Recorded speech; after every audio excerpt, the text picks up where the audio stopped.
Dernière nouvelle les amis, un article sorti dans les Échos le 8 août là, que je vais vous mettre à l'écran. C'est hyper impressionnant, on arrive à des niveaux mais vraiment impressionnants. Écoutez bien et surtout partagez cette vidéo. Si vous n'êtes pas abonné, abonnez-vous s'il vous plaît. Merci. En France, les permis de construire commencent désormais à être conditionnés à la disponibilité des ressources en eau. On a l'impression qu'on vit dans le désert. La préfecture des Alpes-Maritimes a récemment annoncé qu'elle ne validerait plus les documents d'urbanisme dans le département si les ressources en eau ne peuvent pas être assurées sur le long terme. Ça fait des décennies que ça va bien et là, curieusement, ça ne va plus. Cette mesure vise à faire face aux pénuries d'eau de plus en plus fréquentes en raison du changement climatique. Voilà le mot magique.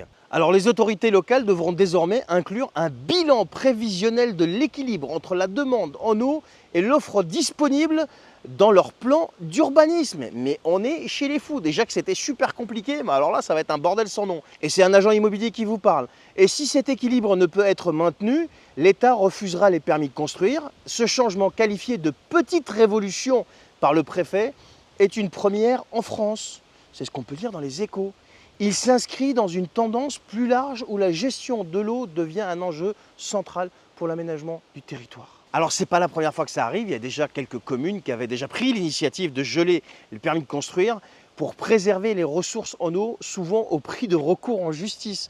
Alors, par exemple, dans le pays de Fayence, 9 villages ont décidé de limiter leur croissance démographique et de suspendre les nouveaux permis de construire pendant 5 ans, après avoir été durement touché par la sécheresse de 2022. Et donc maintenant, c'est l'État carrément qui semble vouloir reprendre la main sur cette question en s'assurant que l'eau, ressource de plus en plus précieuse, on est en France quoi, soit au cœur des décisions d'urbanisme.